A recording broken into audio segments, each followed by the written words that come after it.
Hello दोस्तों, novel edit channel में आपका स्वागत है। आई होप आप लोग स्टोरी एंजॉय करेंगे। अध्याय 1401। सर्पेंटाइन और लूसियस ने भी साहिल के हाथ में सोलबाउंड वेपन देखा। उनकी आंखों में अधिकार की तीव्र भावना दिखाई दी।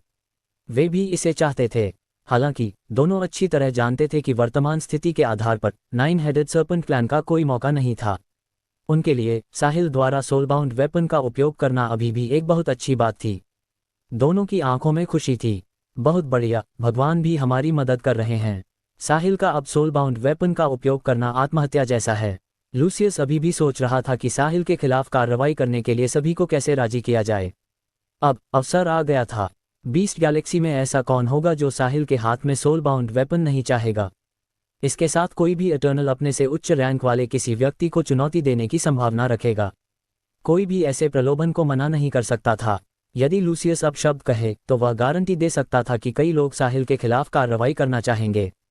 जब तक वे साहिल को मार देते, उसके हाथ में सोलबाउंड वेपन का कोई मालिक नहीं रहता। उस स्थिति में सभी के पास इसे प्राप्त करने का मौका होता। साहिल को अभी भी नहीं पता था कि उसकी इविल स्प्लिटिंग स्वॉर्ड ने पहले ही उसके चारों ओर कई शक्तिशाली दर्शकों का ध्यान आकर्षित कर लिया था। हालांकि अगर उसे पता भी होता तो उसे कोई फर्क नहीं पड़ता। डरावनी यूनिवर्स एनफोर्सर सेलेस्ट के समर्थक के रूप में उसे डरने की क्या जरूरत थी। इस समय तक सर्पेंटाइन का हमला तैयार था। बूम! एक सुपर बड़ा ऊर्जा गोला साहिल की ओर इतनी तेज गति से छोड़ा गया कि जिस स्थान से वह गुजरा वह भी ढहने लगा। ये स्पष्ट था कि यह कितना शक्तिशाली था। साहिल भी पीछे रहने वाला नहीं था। उसने अपने हाथ में ईवल स्प्लिटिंग स्वॉर्ड को जोर से लहराया। Evil splitting sword technique. Whoosh! एक लाल तलवार की रोशनी सुपर बड़े ऊर्जा गोले की ओर बढ़ी। ईवल स्प्लिटिंग स्वॉर्ड और ईवल स्प्लिटिंग स्वॉर्ड टेक्निक का मेल स्वतंत्र रूप से मौजूद नहीं था। इसकी शक्ति को एक के ऊपर एक रखा जा सकता था। सभी की आंखें फटी रह गईं क्योंकि वे दोनों द्वारा शुरू किए गए हमलों को ध्यान से देख रहे थे। कहने की जरूरत नहीं है कि सर्पेंटाइन एक eternal realm late ruler rank का था। उसने जो पूरा प्रहार किया वह इतना शक्तिशाली था कि वह पूरी बीस्ट गैलेक्सी में सबसे शक्तिशाली हमलों में से एक था। हालांकि साहिल केवल एक eternal realm beginner ruler rank का था, लेकिन उसके हाथ में एक महान सोलबाउंड वेपन था। ये ताकत के अंतर को पाटने में सक्षम हथियार था। दोनों के बीच आमने सामने के टकराव ने बहुत ध्यान आकर्षित किया। लड़ाई को गुप्त रूप से देख रहे शक्तिशाली लोग टकराव के क्षण को चूकने के डर से अपनी पलकें नहीं झपकाना चाहते थे। वे जानना चाहते थे कि क्या सर्पेंटाइन का पलड़ा भारी होगा या साहिल के हाथ में सोलबाउंड वेपन अधिक शक्तिशाली था। बूम! वूश! सुपर बड़ा ऊर्जा गोला और लाल तलवार शून्य में मिले। उन्होंने जैसा विनाशकारी दृश्य सोचा था वैसा नहीं हुआ। उन्हें कोई आवाज तक नहीं सुनाई दी। सभी की फटी आंखों और खुले जबड़ों के नीचे साहिल ने अपनी ईवल स्प्लिटिंग स्वॉर्ड से एक लाल तलवार की रोशनी छोड़ी और सर्पेंटाइन के सुपर बड़े ऊर्जा गोले को दो भागों में काट दिया। फिर उसने सर्पेंटाइन की दिशा में नीचे की ओर प्रहार किया। क्या? हर कोई सदमे में था। ये कैसे संभव है? क्या साहिल ने अभी एक eternal realm late ruler rank का सर्पेंटाइन के पूरी ताकत वाले हमले को रोक दिया? क्या साहिल में ये ताकत है? बिल्कुल नहीं। उसने अभी इटर्नल रेल्म में प्रवेश किया है। एकमात्र चर उसके हाथ में सोलबाउंड वेपन है। वह हथियार इतना अद्भुत है कि उसने साहिल को रैंकों को छोड़ने और सर्पेंटाइन के पूर्ण हमले को रोकने की अनुमति दी। अध्याय 1402। कितना अविश्वसनीय! यहाँ तक कि बीस्ट गैलेक्सी में सोलबाउंड वेपन्स वाली दो शक्तिशाली नस्लें भी उस क्षण स्तब्ध थीं। उनके पास जो सोलबाउंड वेपन्स थे उनमें अपने उपयोगकर्ताओं को लड़ाई जीतने में मदद करने के लिए दो छोटे क्षेत्रों को पार करने की इस तरह की शक्ति नहीं थी। यह अधिक से अधिक केवल एक स्तर छोड़ सकता था। साहिल के हाथ में सोलबाउंड वेपन स्पष्ट रूप से उनके हाथों में मौजूद हथियारों की तुलना में बहुत अधिक शक्तिशाली था। अनगिनत दर्शकों ने लालची भाव दिखाए। सर्पेंटाइन ने लाल तलवार की रोशनी को देखा जिसने उसके पूरे प्रहार को रोक दिया था और उसकी ओर बढ़ना जारी रखा था। वह भी थोड़ा भ्रमित था। पिछली बार जब साहिल ने तलवार से उसका एक सिर काट दिया था तो उसने सोचा था कि ऐसा इसलिए हुआ क्योंकि वह जल्दबाजी में था और उसके पास ऊर्जा संचय करने का समय नहीं था। इस बार उसने पहले कार्रवाई की। उसके 9 सिरों ने एक ही समय में ऊर्जा एकत्र की और अपना सबसे शक्तिशाली हमला किया। वह उस पर किए गए पिछले प्रहार का बदला लेने के लिए दृढ़ था जो साहिल ने उसे दिया था। अनपेक्षित रूप से उसे फिर से वही परिणाम मिला।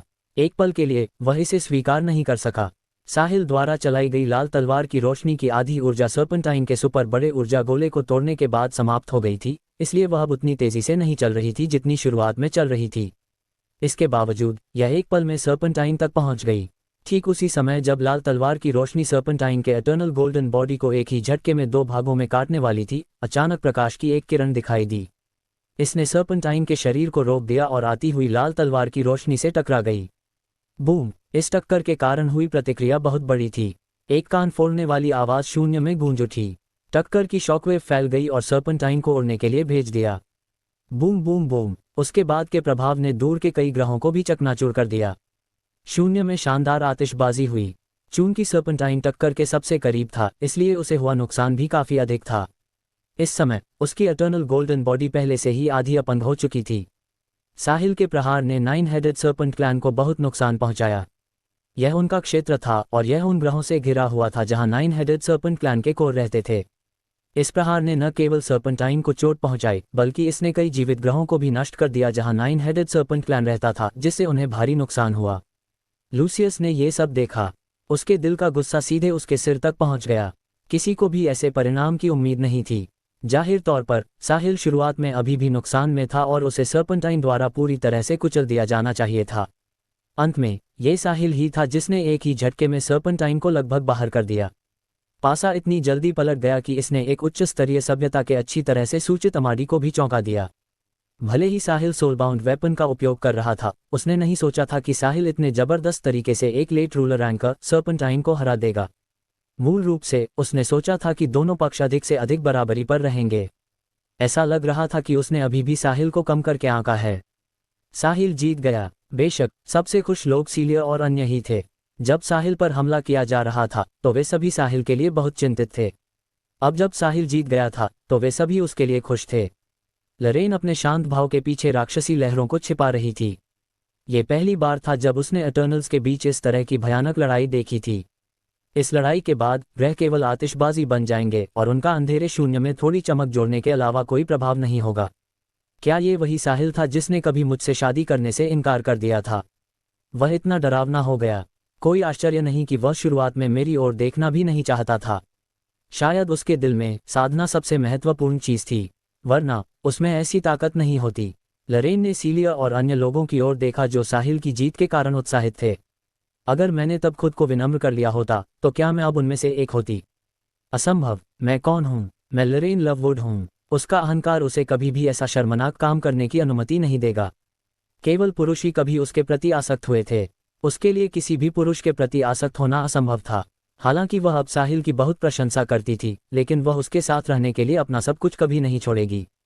अध्याय 1403। साहिल के सोलबाउंड वेपन ने न केवल 9 हेडेड सर्पेंट क्लैन को भारी नुकसान पहुंचाया, बल्कि इसके कारण बीस्ट गैलेक्सी में उनका भारी अपमान भी हुआ।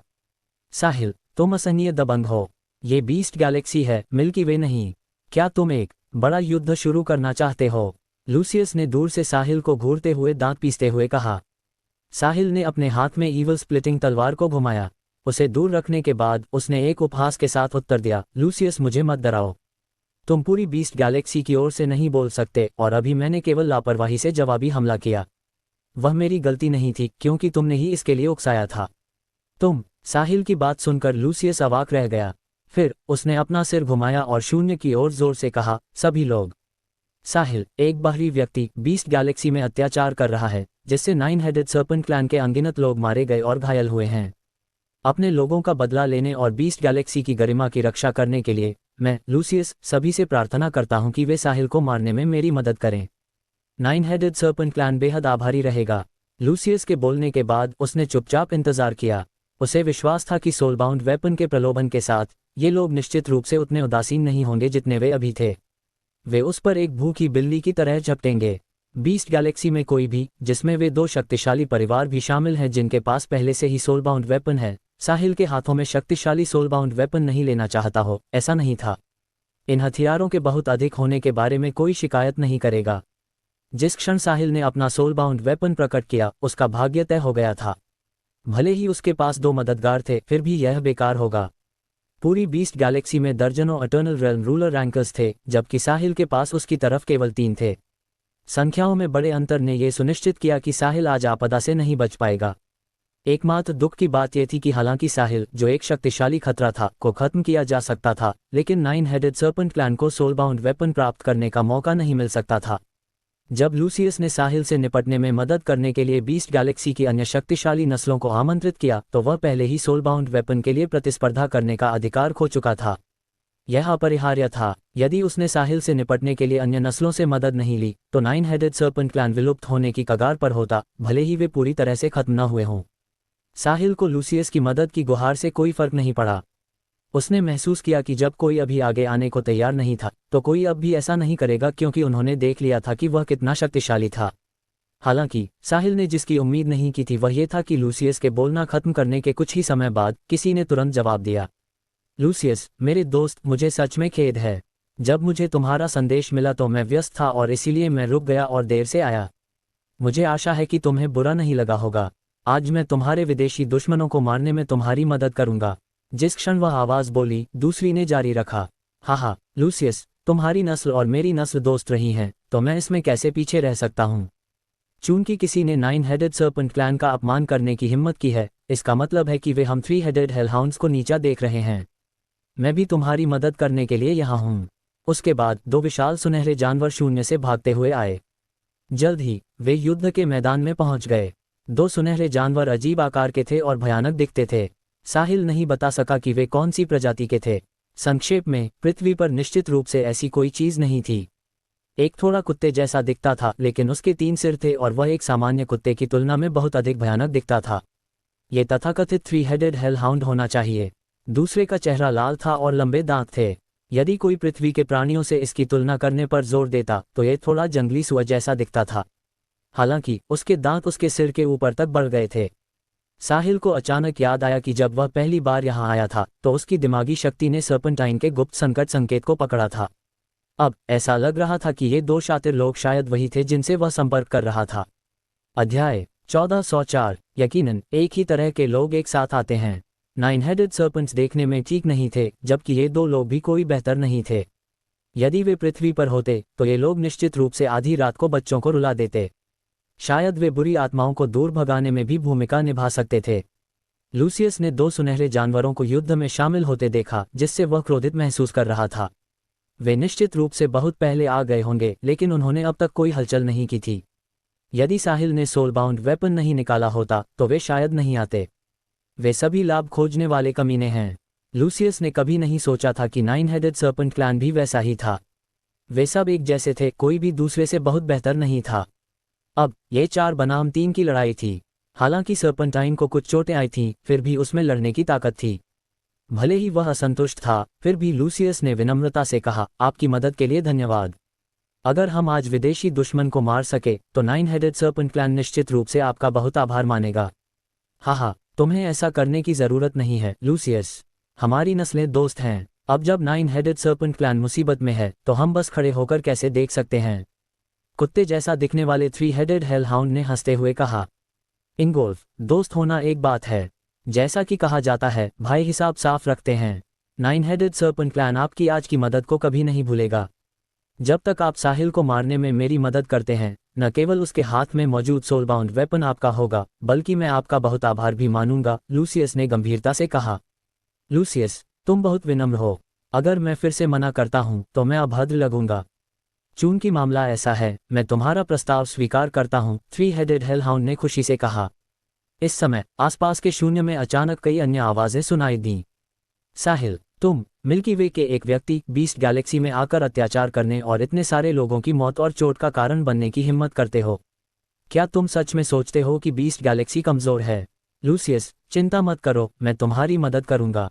साहिल, तुम एक शैतान हो जिसे जीवन की कोई परवाह नहीं है। तुमने बीस्ट गैलेक्सी में कदम रखते ही अनगिनत मौतों और चोटों का कारण बने। आज भागने के बारे में सोचना भी मत। लूसियस, मैं भी इस विदेशी दुश्मन को मारने में तुम्हारी मदद करूंगा। लूसियस, साहिल के कार्यों ने बीस्ट गैलेक्सी की अंतिम सीमा का उल्लंघन किया है। आइए हम बीस्ट गैलेक्सी की स्थिरता और गरिमा बनाए रखने के लिए इस विदेशी दुश्मन को मारने में आपकी मदद करें। हम अन्य आकाशगंगाओं को हमें नीचा देखने नहीं दे सकते। साहिल की कई आलोचनाएं एक के बाद एक सुनाई दीं। साथ ही 1 दर्जन से अधिक विशाल जानवर अपनी एटर्नल गोल्डन बॉडीज का उपयोग करके युद्ध के मैदान की ओर दौड़ पड़े। कुछ ही देर बाद वे सब पहुंच गए। 1 दर्जन से अधिक लंबे और अजीब आकार के सुनहरे राक्षसों ने साहिल, अमाडी और उस विशाल कछुए को घेर लिया। उनमें से कुछ 4 पैरों वाले जानवर थे, कुछ 2 पैरों वाले मानव रूप में थे और कुछ तो बिना पैर वाले या दर्जनों पैरों वाले अजीब जानवर थे। उस समय साहिल बीस्ट गैलेक्सी का नंबर 1 सार्वजनिक दुश्मन बन गया। हर कोई उससे छुटकारा पाना चाहता था और अपनी जीत का जश्न मनाना चाहता था। ये दृश्य देखकर सीलिया और अन्य तुरंत डर से कांपने लगे। कई महिलाओं ने घबराहट में एक दूसरे के हाथ पकड़ लिए। जैसे ही उन्होंने दूर खड़े साहिल को देखा, उनकी आंखें चिंता से भर गईं। भले ही साहिल ने एक जानवर को हराने के लिए महत्वपूर्ण ताकत दिखाई थी, लेकिन उसने ऐसा आमने सामने की लड़ाई में किया था। अब उसके चारों ओर दर्जनों विशाल सुनहरे जानवर थे। साहिल चाहे कितना भी मजबूत क्यों न हो, वह नहीं जीत सकता था। लरेन भी घबराई हुई थी। उसके दिल में दो परस्पर विरोधी आवाजें थीं। उनमें से एक चाहती थी कि साहिल को तब उसे अस्वीकार करने के लिए सबक सिखाया जाए। दूसरी उम्मीद कर रही थी कि साहिल चौंकाने वाली युद्ध शक्ति का प्रदर्शन करेगा और अपने सभी दुश्मनों को हरा देगा। दो परस्पर विरोधी आवाजें उसके कानों में गूंजती रहीं, जिससे वह भ्रमित हो गई। अध्याय 1405। सेलेस्ट, क्या साहिल खतरे में होगा? सेलेस्ट, कृपया साहिल को बचाओ, सलीना ने जोर से कहा। उसकी बातों ने सीलिया और अन्य लोगों को भी याद दिलाया। अब साहिल को बचाने वाला एकमात्र व्यक्ति रहस्यमयी सेलेस्ट थी। हर कोई उससे मदद के लिए चिल्लाने लगा। सेलेस्ट, कृपया साहिल को बचाओ। हाँ, सेलेस्ट, कृपया साहिल को बचाओ। जब हर कोई तत्काल मदद मांग रहा था, तो सेलेस्ट की आवाज़ सबके कानों में गूंजी। आपको चिंता करने की ज़रूरत नहीं है। अमाडी के साथ होने पर साहिल ठीक रहेगा। उनमें साहिल को चोट पहुंचाने की हिम्मत नहीं होगी। सेलेस्ट की बातें सुनकर सभी को अस्थायी रूप से राहत मिली। हालांकि वे अभी भी अपने सामने साहिल की आकृति को घबराहट से देख रहे थे। साहिल ने अपने आसपास के एक दर्जन या उससे अधिक विशाल सुनहरे जानवरों को स्पष्ट रूप से देखा। क्या हो रहा है? अभी किसी ने लूसियस की बातों पर ध्यान नहीं दिया। अचानक सबने अपना मन क्यों बदल लिया? क्या मेरे अभी के प्रहार का असर बहुत दूर तक फैल गया? हालांकि साहिल ने जो सीखा था उसके अनुसार इन ऊंचे अटर्नल्स को साधारण प्राणियों के जीवन और मृत्यु की बिल्कुल भी परवाह नहीं थी। अब उनकी आंखों में कोई दुख नहीं था, केवल उत्साह और लालच था। आखिर क्या चल रहा है? उसके बगल में अमाडी ने साहिल की उलझन देखी। वह मुस्कुराया और पूछा, साहिल, क्या तुम सोच रहे हो कि ये लोग अचानक तुम पर हमला क्यों कर रहे हैं? क्या तुम जानते हो? कृपया मुझे बताओ, साहिल ने अमाडी की ओर देखते हुए कहा। बिल्कुल, मैं जानता हूँ। मुझे स्पष्ट होने दें, तुम्हें ये तलवार कहाँ से मिली? बेशक, अगर तुम्हें मुझे बताना असुविधाजनक लगे तो तुम्हें ज़रूरत नहीं है। आखिरकार हर किसी के अपने रहस्य होते हैं। ये सुनकर साहिल ने अपने हाथ में ईवल स्प्लिटिंग स्वॉर्ड उठाए, उसे देखा और कहा, यह असुविधाजनक नहीं है। मुझे यह एक खंडहर में मिली थी। मुझे लगा कि यह काफ़ी अच्छी है, इसलिए मैंने इसे एक हथियार के रूप में रख लिया। क्या ये तलवार विशेष है? उसने यह नहीं कहा कि यह सिस्टमैटिक फॉर्जिंग के माध्यम से 9 टर्निंग स्टार आयन द्वारा निर्मित की गई थी। उसने सोचा कि खंडहर की खोज सब कुछ स्पष्ट कर सकती है। साहिल, तुम वास्तव में बड़े भाग्यशाली व्यक्ति हो। मुझे विश्वास नहीं हो रहा है कि तुम किसी यादृच्छिक खंडहर में प्रवेश करके ऐसा खजाना प्राप्त कर सकते हो। ये तलवार सरल नहीं है। यह एक सोलबाउंड वेपन है, और यह सोलबाउंड वेपन्स के बीच सबसे अच्छी भी है। यह एक ऐसा खजाना है जो अटर्नल्स को मजबूत विरोधियों के साथ लड़ाई में शामिल होने में मदद कर सकता है। इसके साथ उच्च क्षेत्रों के लोगों के खिलाफ छलांग लगाने वाली चुनौतियां अब सपना नहीं रह गई हैं। इसके अलावा एक सोलबाउंड वेपन भी ऐसी चीज़ है जिसका हर अटर्नल सपना देखता है, अमाडी ने समझाया। तो इसका मतलब है कि इन लोगों ने मुझे केवल मेरे हाथ में मौजूद सोलबाउंड वेपन के लिए घेरा और निशाना बनाया? साहिल ने पूछा। बिल्कुल, जैसा कि कहा जाता है, अपनी कीमती वस्तुओं को अनजाने में प्रकट न करें। साहिल, यदि तुम इतना महत्वपूर्ण खजाना निकालते हो तो ये स्वाभाविक रूप से दूसरों को आकर्षित करेगा, चाहे तुम्हारे पास इसकी रक्षा करने के लिए पर्याप्त ताकत हो या न हो। मैं भी इस तलवार से थोड़ा ललचा गया हूँ। उन गंवारों की तो बात ही छोड़ो, अमाडी ने मुस्कुराते हुए कहा। मैं समझ गया। साहिल आखिरकार समझ गया। जब कोई लाभ नहीं था तो वे लोग चीज़ों को स्वाभाविक रूप से विकसित होने देते थे, जब तक कि यह उन्हें व्यक्तिगत रूप से प्रभावित न करे। अब जब उन्होंने लाभ देखा तो उन्होंने तुरंत नेक काम करना शुरू कर दिया। उन्होंने जो कारण बताए वे भी बहुत ऊंचे लग रहे थे। कितने पाखंडी हैं। स्पष्ट करने के लिए धन्यवाद अमाडी। तुम्हारा स्वागत है। ये सिर्फ एक मामूली बात है। जब तक तुम उस बात के लिए हाँ कहते हो जो मैंने शुरुआत में उल्लेख की थी, यह मेरे लिए सबसे बड़ा धन्यवाद होगा। साहिल स्वाभाविक रूप से समझ गया कि अमाडी क्या कह रहा था। अमाडी बस चाहता था कि वह स्टार मैंशन में शामिल हो जाए। कोई फैसला लेने से पहले उसे स्टार किंगडम जाना था और विशिष्ट स्थिति को समझना था। यदि स्टार मैंशन एक दुष्ट शक्ति थी जो सभी प्रकार के बुरे कामों में शामिल थी, तो साहिल इसमें शामिल नहीं होता। हालांकि वर्तमान स्थिति के अनुसार इसकी संभावना नहीं थी। आखिरकार एक दुष्ट शक्ति के लिए यूनिवर्स एनफोर्सर बनना और ब्रह्मांड की व्यवस्था को बनाए रखना असंभव था। बीस्ट गैलेक्सी में सभी नस्लों के शक्तिशाली लोगों ने उम्मीद नहीं की थी कि साहिल के आसपास के लोग सोलबाउंड वेपन के बारे में जानते होंगे। उन्होंने सोचा कि साहिल जैसे व्यक्ति के लिए, जो मिल्की वे एक निम्न स्तरीय सभ्यता में पैदा हुआ था, ये जानना असंभव था कि सोलबाउंड वेपन क्या होता है, वरना वह निश्चित रूप से इसे बाहर नहीं निकालता और इतनी लापरवाही से इसका उपयोग नहीं करता। क्या ये जुआरियों के झुंड के पास टोकरी भर पैसे लेकर अकड़कर घूमने के बराबर नहीं है? हालांकि चूंकि वे पहले से ही सच्चाई जानते थे, इसलिए जानवरों को अब और छिपाने की जरूरत नहीं होगी। अध्याय 1406। साहिल, अब जब तुम सच्चाई जानते हो तो तुम्हें समझदार होना चाहिए और अपने हाथ में मौजूद सोलबाउंड वेपन सौंप देना चाहिए ताकि तुम अपनी जान बचा सको। हमारे तुम्हारे लिए ऐसा करने का इंतजार मत करो, वरना तुम एक ही समय में इतने सारे शक्तिशाली लोगों से लड़ने का सामना नहीं कर पाओगे, भले ही तुम एक इटर्नल हो। सही बात है साहिल, जब तक तुम अपने हाथ में मौजूद सोलबाउंड वेपन सौंप देते हो, हम वादा करते हैं कि तुम्हें चोट नहीं पहुंचाएंगे और हम तुम्हें बीस्ट गैलेक्सी से सुरक्षित बाहर भी छोड़ देंगे। वरना हम पर निर्दयी होने का आरोप मत लगाना। यदि तुम सोलबाउंड वेपन सौंप देते हो तो हम तुम्हारी जान बख्श सकते हैं। कई अटर्नल्स ने बोला और मांग की कि साहिल अपने हाथ में मौजूद ईवल स्प्लिटिंग स्वॉर्ड सौंप दे। लूसियस ने महसूस किया कि कुछ गलत था। यदि साहिल सोलबाउंड वेपन सौंप देता तो वह बीस्ट गैलेक्सी से जीवित बाहर निकलने में सक्षम होता। हालांकि 9 हेडेड सर्पेंट क्लैन का क्या होगा? भारी नुकसान झेलने के बाद भी उसे कोई लाभ नहीं होगा। इसके अलावा इससे भविष्य में और अधिक परेशानियां पैदा होंगी और इसे उसके द्वारा आपदा के बीज बोने के रूप में लिया जा सकता है। वह ऐसा नहीं होने दे सकता था। मैं साहिल को सोलबाउंड वेपन सौंपने नहीं दे सकता। इस क्षण साहिल ने अचानक कहा, तुम्हें ये तलवार मिल सकती है, लेकिन मेरा एक अनुरोध है। साहिल की बात सुनकर लूसियस को तुरंत कुछ गलत महसूस हुआ। हमें बताओ साहिल, जब तक तुम्हारा अनुरोध बहुत अनुचित नहीं है, हम हाँ कहेंगे। यदि तुम मेरे हाथ में मौजूद तलवार चाहते हो तो तुम इसे लूसियस की जान के बदले में बदल सकते हो। जो कोई भी लूसियस को मारेगा उसे तलवार मिलेगी। साहिल ने मुस्कुराते हुए कहा। सभी शक्तिशाली लोग सामूहिक रूप से चुप थे। वे इस मामले के नफा नुकसान पर विचार कर रहे थे। वे साहिल को मारकर भी सोलबाउंड वेपन प्राप्त कर सकते थे। हालांकि साहिल के पास एक उच्च गुणवत्ता वाले सोलबाउंड वेपन के अलावा उसकी तरफ 3 इटर्नल्स थे। इस तलवार के साथ साहिल की शक्ति सिद्ध हो चुकी थी और वह आसानी से एक लेट रूलर रैंकर सर्पेंटाइन को हरा सकता था। यदि ये तलवार साहिल के साथ दूसरे लेट रूलर रैंकर के हाथों में गिर जाती तो यह और भी शक्तिशाली होती। लूसियस की तरफ केवल 2 इटर्नल्स थे और सर्पेंटाइन घायल था। जाहिर है लूसियस और सर्पेंटाइन को मारना आसान था। एक पल में उन्होंने पहले ही अपना मन बना लिया था। वे साहिल के अनुरोध के अनुसार लूसियस और सर्पेंटाइन को मार देंगे।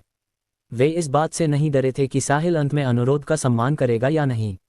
आखिरकार वे बीस्ट गैलेक्सी में थे। जब साहिल ने कहा कि उसका एक अनुरोध है तो लूसियस को लगा कि कुछ गलत है। वास्तव में ये बच्चा मेरी जान के बदले में सोलबाउंड वेपन का उपयोग करना चाहता है। लूसियस का दिमाग तेजी से घूम रहा था क्योंकि वह इस दुविधा से बाहर निकलने का रास्ता खोजने की कोशिश कर रहा था। वर्तमान स्थिति उसके लिए बहुत प्रतिकूल थी। यदि वह इससे निपटने का कोई रास्ता नहीं खोज पाता तो शायद उस पर और सर्पेंटाइन पर हर तरफ से हमला किया जाता। समान स्तर के 1 दर्जन से अधिक शक्तिशाली लोगों की घेराबंदी का सामना करने के बाद लूसियस और सर्पेंटाइन निस्संदेह मर जाते। लूसियस बीस्ट गैलेक्सी के इन लोगों को बहुत अच्छी तरह से जानता था। वे केवल लाभ चाहते हैं। एक उच्च गुणवत्ता वाला सोलबाउंड वेपन उनके लिए हम पर संयुक्त रूप से हमला करने के लिए पर्याप्त है। मुझे क्या करना चाहिए? मुझे क्या करना चाहिए? लूसियस ने घबराहट में सोचा।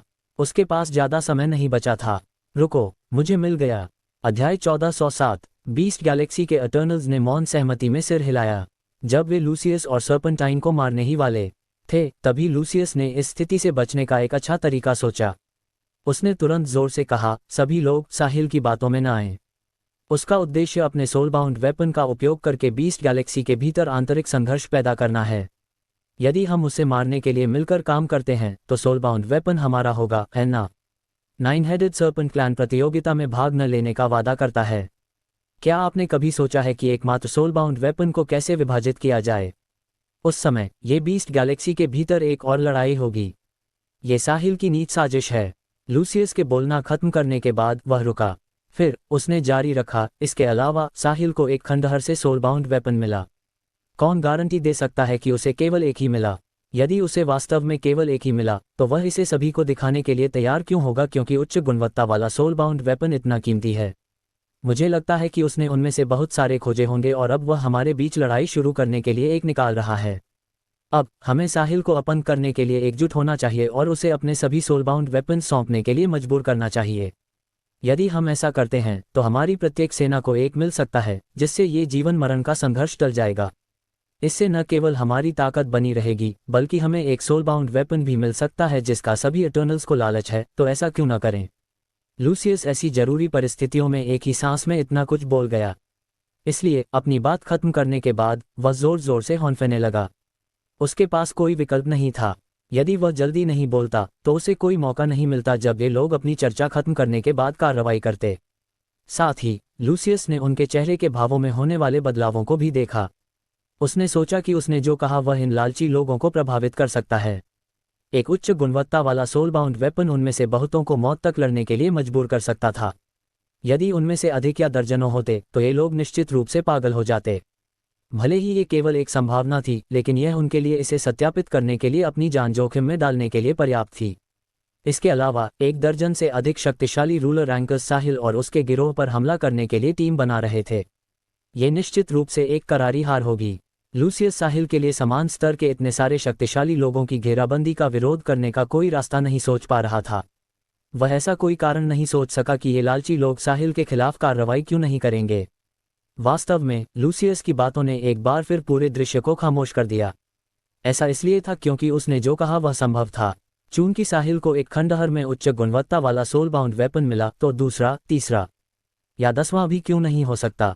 इसके अलावा साहिल अपने हाथ में मौजूद तलवार को छोड़ने के लिए तैयार था, जिससे केवल ये साबित होता था कि उसके पास अभी भी और होने चाहिए, वरना उसके लिए उच्च गुणवत्ता वाला सोल बाउंड वेपन सौंपना असंभव होता। उनके आसपास के 1 दर्जन से अधिक शक्तिशाली लोगों ने एक ही समय में खुशी के भाव दिखाए। यदि साहिल के पास कुछ और सोल बाउंड वेपन्स होते तो उनकी सफलता की संभावना बहुत अधिक होती। यदि केवल एक ही होता तो अंत में केवल एक ही विजेता होता, भले ही वे अपनी मृत्यु तक लड़े हों। हालांकि यदि साहिल के पास और होते तो हर किसी को हिस्सा मिल सकता था। जैसा कि लूसियस ने कहा, इससे न केवल गुटबाजी से बचा जा सकेगा और उनकी ताकत बनी रहेगी, बल्कि वे एक ऐसा सोलबाउंड वेपन भी प्राप्त कर सकेंगे जिसका लालच हर इटर्नल को था। साहिल को उम्मीद नहीं थी कि लूसियस ऐसा करेगा। वह मूल रूप से लूसियस और सर्पेंटाइन को नष्ट करने के लिए सोलबाउंड वेपन्स के लिए बीस्ट गैलेक्सी के अन्य शक्तिशाली लोगों की इच्छा का लाभ उठाना चाहता था। फिर वह हमारी की यूनिवर्स एनफोर्सर के रूप में पहचान बताएगा ताकि ये देख सके कि क्या वे अभी भी उससे ईवल स्प्लिटिंग स्वॉर्ड मांगने की हिम्मत करते हैं। अध्याय 1408। अपना गंदा काम दूसरों से करवाने की उसकी योजना एकदम सही थी। वह बिना किसी प्रयास के 9 हेडेड सर्पेंट क्लैन को नष्ट कर सकता था। अंत में लूसियस ने उसे आसानी से देख लिया। साहिल ने अपने आसपास के 1 दर्जन से अधिक विशाल सुनहरे जानवरों के भावों को देखा। वह जानता था कि लूसियस की बातों ने इन लोगों को प्रभावित किया है। यदि एक सोलबाउंड वेपन उन्हें मौत तक लड़ने के लिए मजबूर कर सकता था तो कुछ या 1 दर्जन की तो बात ही छोड़िए। मुद्दा ये था कि साहिल के पास इस मामले को समझाने का कोई रास्ता नहीं था, इसलिए वह केवल खामोशी से इस नुकसान को झेल सकता था। वह दूसरों से अपना गंदा काम करवाना चाहता था, लेकिन उसे फंसा दिया गया। अब वह ही एक मृत अंत में फंसा हुआ था। साहिल ने लाचारी में सिर हिलाया। लूसियस मिल्की वे एक स्तर 3 की सभ्यता में इटर्नल रेल्म में कदम रखने और 9 हेडेड सर्पेंट क्लैन का प्रमुख बनने में सक्षम था, इसलिए वह निपटने के लिए कोई आसान चरित्र नहीं था। अमाडी ने ये सब दिलचस्पी के साथ देखा। अपनी स्थिति के साथ वह स्वाभाविक रूप से एक मध्य स्तरीय सभ्यता के बारे में चिंतित नहीं होगा। हालांकि बहुत सारे विरोधी थे, लेकिन अगर वह गंभीरता से लड़ता और अपनी सभी चालों का उपयोग करता तो वह इन दर्जनों विशाल जानवरों से नहीं डरता। एक स्तर 5 की सभ्यता एक उच्च स्तरीय सभ्यता के साधनों की कल्पना नहीं कर सकती थी। अमाडी के पास न केवल 2 सोलबाउंड वेपन्स थे, बल्कि उसके पास स्टार मैंशन की कई चालें भी थीं। इस समय एक विशाल सुनहरा जानवर पूछने से खुद को नहीं रोक सका, साहिल, क्या तुमने सुना कि लूसियस ने क्या कहा? ईमानदार रहो, तुम्हें खंडहरों में कितने सोलबाउंड वेपन्स मिले हैं?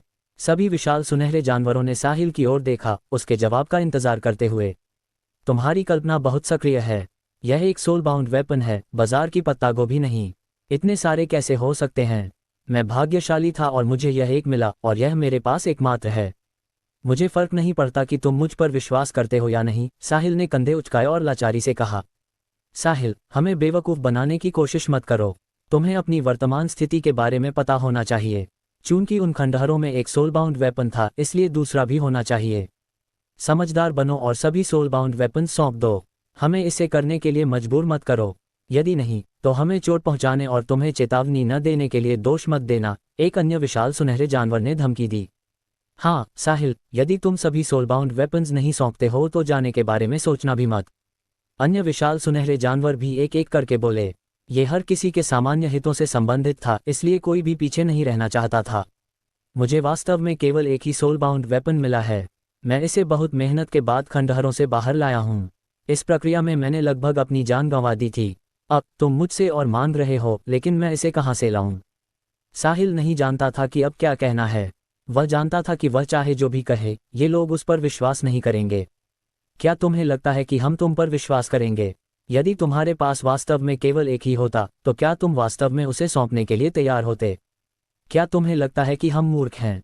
अगर तुम मुझ पर विश्वास नहीं करते तो मैं कुछ नहीं कर सकता। साहिल, ऐसा लगता है कि तुम तब तक मना करोगे जब तक तुम्हारा सामना कठोर वास्तविकता से नहीं हो जाता और तुम जोर दे रहे हो कि हम तुम्हारे खिलाफ कार्रवाई करें।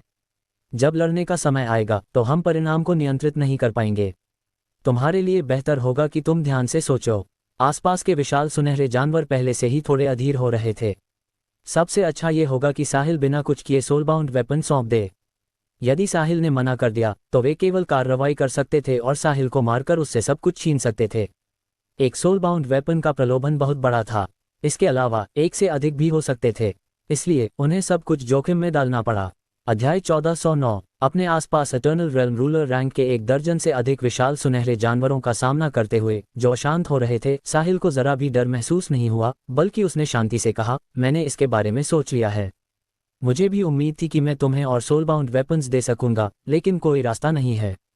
मुझे बस यही एक मिला है और मैं जादू नहीं जानता, इसलिए ऐसा नहीं है कि मैं वह सब प्रकट कर सकता हूं जो तुम चाहते हो। सभी लोग, ऐसा लगता है कि साहिल सोलबाउंड वेपन्स नहीं सौंपने वाला है। आप किसका इंतजार कर रहे हैं? अब कार्रवाई करें। जब तक साहिल मारा नहीं जाता, उसके पास मौजूद सभी सोलबाउंड वेपन्स हमारे होंगे। लूसियस ने बगल से घबराहट में आग्रह किया। उसने जल्द से जल्द साहिल से छुटकारा पाने की उम्मीद की।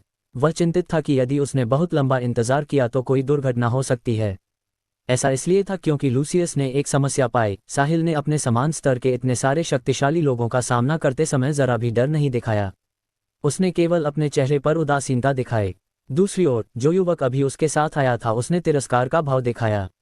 हालांकि वह भाव एक क्षण के बाद गायब हो गया, फिर भी लूसियस ने उसे देख लिया। ये या तो वे दोनों मूर्ख थे या उन्होंने अभी तक अपने तुरुप के पत्तों का उपयोग नहीं किया था।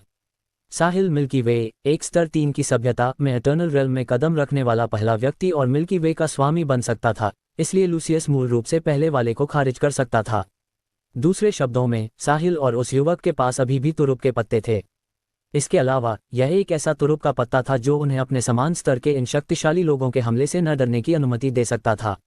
9-हेडेड सर्पेंट क्लैन और साहिल के बीच का संघर्ष पहले से ही अटूट था। अब लूसियस पूरी बीस्ट गैलेक्सी को शामिल करना चाहता था। उस समय भले ही साहिल के पास और चालें हों, वह पूरी बीस्ट गैलेक्सी का सामना कर रहा होगा।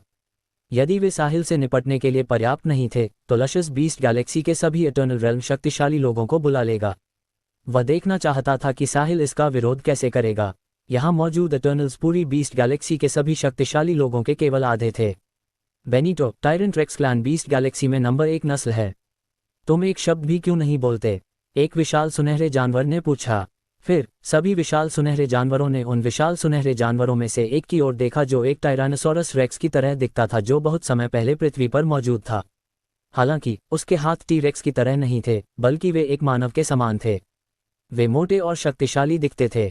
चूंकि यह मानव एहसान मानना नहीं जानता, तो चलिए कार्रवाई करते हैं। जल्द से जल्द उससे छुटकारा पाएं। मैं अपना सोलबाउंड वेपन देखने के लिए इंतजार नहीं कर सकता, बेनिटो ने सीधे फैसला सुनाया। ये सुनकर लूसियस मन ही मन खुश हुआ। बीस्ट गैलेक्सी में प्रथम स्थान प्राप्त करने वाले टायरेंट रेक्स क्लैन ने बोला था, इसलिए साहिल के बचने के लिए कहीं कोई जगह नहीं थी। वह पूरी बीस्ट गैलेक्सी की सभी नस्लों की घेराबंदी का सामना करेगा। लूसियस की योजना सफल रही। आसपास के सभी विशाल सुनहरे जानवर केंद्र की ओर बढ़ने लगे। केंद्र वह जगह थी जहां साहिल, अमाडी और वह विशाल कछुआ जिस पर सीलिया और अन्य सवार थे, स्थित थे। साहिल, हमें आगे क्या करना चाहिए? अमाडी ने साहिल की ओर देखते हुए पूछा। क्या तुम डरे हुए हो, अमाडी? साहिल ने वापस पूछा। डरा हुआ? हा। साहिल, तुम मुझे बहुत कम आंकते हो। मैं, अमाडी स्टार पैदा होने के बाद से डर शब्द को नहीं जानता। अमाडी जोर से हंसा। तो मेरे साथ पागल होने के बारे में क्या ख्याल है, अमाडी?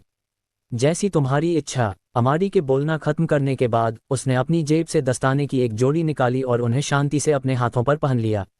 साथ ही उसकी एटर्नल गोल्डन बॉडी पर दस्ताने की एक जोड़ी दिखाई दी। इस दृश्य ने आगे बढ़ते विशाल सुनहरे जानवरों को तुरंत चौंका दिया। एक और सोल बाउंड वेपन। चौंकने के अलावा वे बेहद उत्साहित भी महसूस कर रहे थे। बहुत बढ़िया, साहिल और दूसरे व्यक्ति के पास वास्तव में एक से अधिक सोल बाउंड वेपन हैं। चून की पहले से ही 2 टुकड़े हैं, इसलिए 3 या 4 और होने चाहिए। अध्याय 1410। उनमें सबसे खुश टायरेंट रेक्स क्लैन का बेनिटो था। वह टायरेंट पंच नामक चाल जानता था और उसे अपनी अधिकतम शक्ति लगाने में मदद करने के लिए दस्ताने की एक जोड़ी की आवश्यकता थी। अनपेक्षित रूप से दस्ताने ठीक उसी समय दिखाई दिए जब उसे उनकी सबसे अधिक आवश्यकता थी। बेनिटो इन सोलबाउंड ग्लव्स को चाहता था। दस्ताने की इस जोड़ी के साथ उसके टायरेंट पंच की शक्ति निश्चित रूप से कुछ गुना बढ़ सकती थी। हाँ, मुझे इसकी उम्मीद नहीं थी। मुझे इसकी बिल्कुल भी उम्मीद नहीं थी। तुम्हें कैसे पता चला कि मुझे सोलबाउंड ग्लव्स की एक जोड़ी की ज़रूरत है? चूंकि तुम उन्हें अभी मुझे सौंप रहे हो, मैं उन्हें खुशी खुशी स्वीकार करूंगा। तुम में से किसी को भी मेरे साथ इन दस्ताने के लिए नहीं लड़ना चाहिए। मुझे और कुछ नहीं चाहिए, बेनिटो ने ठहाका मारते हुए कहा। ठीक है बेनिटो, दस्ताने तुम्हारे हैं, लेकिन तुम अब किसी और सोलबाउंड वेपन्स के लिए नहीं लड़ सकते, चाहे साहिल के पास कितने भी क्यों न हो। हाँ बेनिटो, मैं तुम्हें दस्ताने दे सकता हूँ। भले ही साहिल के हाथों में कोई और सोलबाउंड वेपन न हो, हम तुमसे नहीं लड़ेंगे, लेकिन तुम्हें केवल दस्ताने लेने का वादा करना होगा। हाँ, मुझे बस दस्ताने चाहिए और मैं तुम्हें बाकी दे दूंगा, बेनिटो ने उत्तर दिया। सौदा पक्का, सौदा पक्का। ऐसा लगता है जैसे तुमने पहले से ही मुझे अपनी मुट्ठी में कर लिया है ना? अमाडी उन विशाल सुनहरे जानवरों को देखते हुए पूछने से खुद को नहीं रोक सका, जिन्होंने पहले ही लूट को बांटना शुरू कर दिया था। बिल्कुल बच्चे, क्या तुम्हें लगता है कि तुम्हारे पास अभी भी बचने का मौका है? मुझे दस्ताने दे दो और मैं तुम्हारी लाश को नष्ट नहीं करूंगा। वरना मैं न केवल तुम्हें बिना लाश के मरने दूंगा, बल्कि मैं भविष्य में तुम्हारे पूरे परिवार को भी मार डालूंगा। बेनिटो ने अमाडी की ओर देखा और अहंकार से कहा। क्या तुम नहीं डरते कि तुम बहुत ज्यादा शेखी बघारने से अपनी लार से घुट जाओगे? क्या तुम जानते हो कि जो कोई भी मुझसे इस तरह बात करने की हिम्मत करता है वह मर चुका है? तुम्हारा नाम बेनिटो है ना? तुम्हें एक अच्छा नाम मिला है, लेकिन मुझे नहीं पता कि तुम इसे कब तक रख पाओगे। अमाडी गुस्से में था। एक स्तर 5 की सभ्यता में एक कचरे जैसी नस्ल ने उससे इस तरह बात करने की हिम्मत कैसे की? उसे सच में मरने की इच्छा थी। यहाँ तक कि उस उच्च स्तरीय सभ्यता में भी जहाँ उसका गृह नगर स्थित था, किसी ने भी स्टार मैंशन के युवा प्रमुख से इस तरह बात करने की हिम्मत नहीं की थी। बीस्ट गैलेक्सी जैसी मध्य स्तरीय सभ्यता की तो बात ही छोड़िए। स्टार मैंशन अमाडी के गृह नगर का सबसे शक्तिशाली संप्रदाय नहीं था, लेकिन उसने कम से कम शीर्ष रैंकों में प्रवेश कर लिया था। हा, लड़के, क्या तुम मुझसे बात कर रहे हो? क्या तुम जानते हो कि यह कहाँ है? ये बीस्ट गैलेक्सी है, टायरेंट रेक्स क्लैन का क्षेत्र। अमाडी अब बेनिटो के साथ बकवास नहीं करना चाहता था। ऐसे जानवर से बात करना सांस की बर्बादी थी। उसने एक कदम आगे बढ़ाया और बेनिटो की ओर लपका। बीस्ट गैलेक्सी में प्रथम स्थान प्राप्त करने वाले टायरेंट रेक्स क्लैन के रूप में बेनिटो स्वाभाविक रूप से डरा हुआ नहीं था। जैसे ही अमाडी उसकी ओर बढ़ा, वह भी बिना लगाम के जंगली घोड़े की तरह अमाडी के पास आया। 2 विशाल सुनहरी आकृतियां, एक आदमी और एक जानवर, तेजी से पास आए। अमाडी ने कोई फैंसी अतिरिक्त चाल नहीं चली। उसने अपने दाहिने हाथ से बेनिटो को मुक्का मारा, जो सोलबाउंड ग्लव से सुसज्जित था।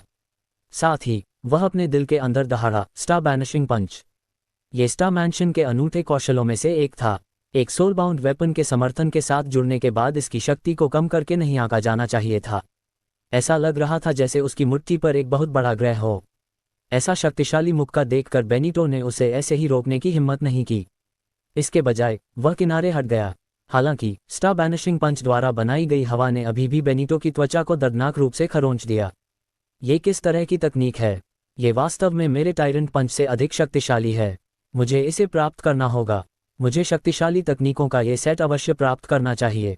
अध्याय 1411। बेनिटो ने अमाडी के स्टार बैनिशिंग पंच को चकमा दिया और इससे पहले कि वह जवाबी हमला कर पाता, अमाडी ने अपनी मुट्ठी फिर से उसकी ओर घुमा दी।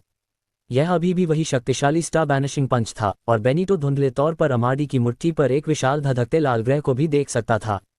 अत्यधिक उच्च तापमान ने उसे ऐसा महसूस कराया जैसे उसकी त्वचा जल गई हो।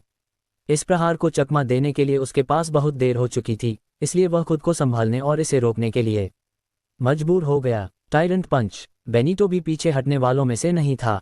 टायरेंट रेक्स क्लैन का टायरेंट पंच अपनी पूरी ताकत के साथ अमाडी की ओर उड़ा। अमाडी के चेहरे पर तिरस्कार का भाव था। हालांकि बेनिटो का मुक्का काफी शक्तिशाली लग रहा था, लेकिन स्टार मैंशन के कौशलों में से एक, स्टार बैनिशिंग पंच की तुलना में, यह अभी भी बहुत पीछे था। वे बिल्कुल भी एक ही स्तर पर नहीं थे। इसके अलावा अमाडी अभी भी अपने पिता द्वारा दिए गए सोलबाउंड वेपन ब्लेजिंग सन को धारण किए हुए था। यह विशेष रूप से स्टार बैनिशिंग पंच के लिए बनाया गया एक दस्ताना था। जब इन दोनों को एक साथ मिलाया जाता तो उनकी शक्ति और भी अधिक हो जाती।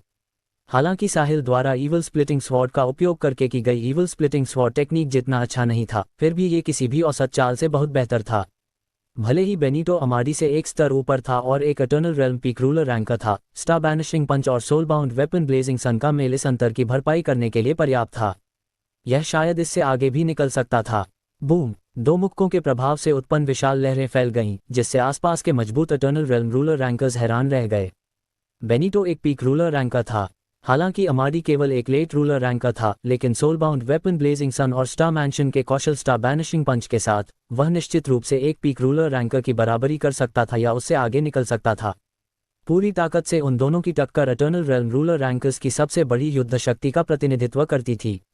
अमाडी ने झटके को झटक दिया और अपनी जगह पर मजबूती से खड़ा हो गया। टक्कर के क्षण में बेनिटो ने एक विशाल बल को खुद पर हावी होते हुए महसूस किया, साथ ही उसकी मुट्ठी में गंभीर दर्द हुआ।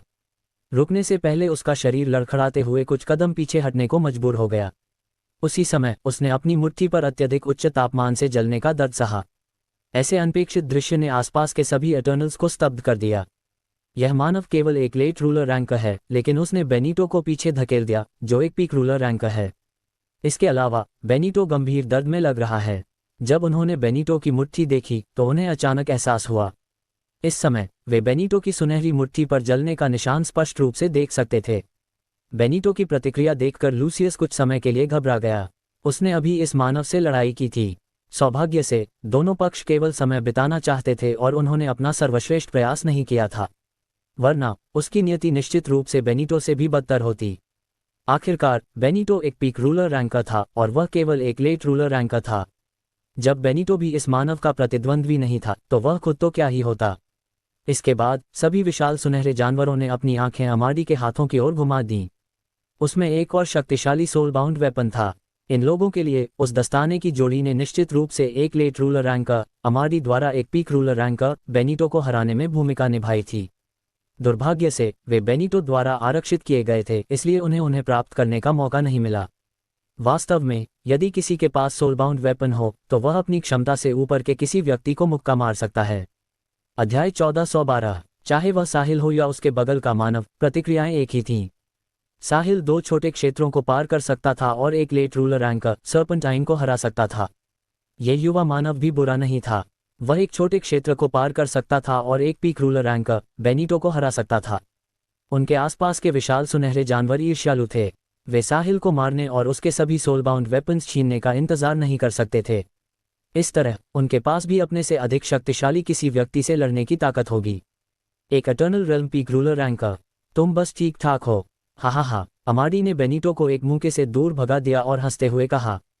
उसकी हंसी कान फोड़ने वाली थी क्योंकि इसने बेनिटो के कानों को भर दिया था। अपने से एक स्तर नीचे के एक मानव द्वारा चोटिल होना निश्चित रूप से उसके जीवन का सबसे बड़ा अपमान था। Tyrant rex clan beast galaxy में सबसे शक्तिशाली नस्ल थी और कोई भी नस्ल उनसे उलझने की हिम्मत नहीं करती थी। वे हमेशा दबंग और अहंकारी रहे थे, तो उन्हें इतनी बड़ी जिल्लत कब झेलनी पड़ी थी। हालांकि इस क्षण बेनिटो काफी हैरान था। भले ही यह मानव उससे थोड़ा छोटा था, लेकिन उसकी ताकत भयानक रूप से शक्तिशाली थी। भले ही यह सोलबाउंड वेपन के कारण था, लेकिन उसने जिन मुक्कों का इस्तेमाल किया वे भी बहुत शक्तिशाली थे। बेनिटो ने तो यहाँ तक महसूस किया कि यह टायरेंट रेक्स क्लैन के टायरेंट पंच से कहीं अधिक शक्तिशाली था। यह आदमी कौन है? साहिल बस एक निम्न स्तरीय सभ्यता का मानव था जिसने अभी अभी इटर्नल रेल्म में कदम रखा है। उसे इतना शक्तिशाली सहायक कहाँ से मिला? वे एक दूसरे के प्रति इतने मिलनसार हैं, इसलिए ये स्पष्ट है कि वे करीब हैं। बेनिटो भ्रमित था। हालांकि अब इन चीज़ों के बारे में सोचने का समय नहीं था। वह पहले अपने प्रतिद्वंद्वी को नष्ट करना चाहता था और सोलबाउंड वेपन्स के साथ साथ उस शक्तिशाली मुक्के की तकनीक को भी प्राप्त करना चाहता था। मानव, तुम पहले व्यक्ति हो जिसने बीस्ट गैलेक्सी में टायरेंट रेक्स क्लैन पर हमला करने की हिम्मत की है। तुमने सफलतापूर्वक मुझे क्रोधित कर दिया है। आगे मैं तुम्हें दिखाऊंगा कि कुछ चीजें लापरवाही से नहीं की जा सकती, अन्यथा तुम्हें गंभीर परिणामों का सामना करना पड़ेगा। बेनिटो ने दांत पीसते हुए अमाडी को घूरते हुए कहा। तुम अशुद्ध खून वाले जानवर हो। क्या तुम जानते हो कि हम तुम्हारे जैसे व्यक्ति को क्या कहते हैं? अमाडी रुका, फिर मुस्कुराया। एक कमीना, तुम इसे खुद ही दावत दे रहे हो। बेनिटो ने एक एक शब्द चबाते हुए कहा, उसकी आंखें खून की तरह लाल थीं। जब अमाडी ने वह कहा तो वह पूरे टायरेंट रेक्स क्लैन को गाली दे रहा था। Tyrant rex clan beast galaxy की कई आकाशगंगा पशु नस्लों में सबसे शक्तिशाली था। इतने सालों तक उन्होंने बीस्ट गैलेक्सी पर प्रभुत्व जमाया था और किसी ने भी उनसे उलझने की हिम्मत नहीं की थी। वे कितने राजसी और प्रभावशाली थे। अब एक बाहरी व्यक्ति द्वारा उन्हें जानवर कहा गया था। मैं इसे दावत दे रहा हूं, लेकिन मुझे खेद है, तुम मुझे वह नहीं दे सकते जो मैं चाहता हूं। ये केवल तुम ही नहीं हो, भले ही तुम सभी जानवर एक साथ काम करें, फिर भी तुम मुझे संतुष्ट नहीं कर सकते। अमाडी ने तिरस्कार की दृष्टि से सभी विशाल सुनहरे जानवरों की ओर देखा। वह कौन था? स्टार मैंशन का युवा प्रमुख। उसकी अपनी मातृभूमि, एक उच्च स्तरीय सभ्यता में भी कोई उसे अपमानित नहीं कर सकता था, एक स्तर 5 की सभ्यता की तो बात ही छोड़िए। इसके अलावा अमाडी से निपटना आसान नहीं था।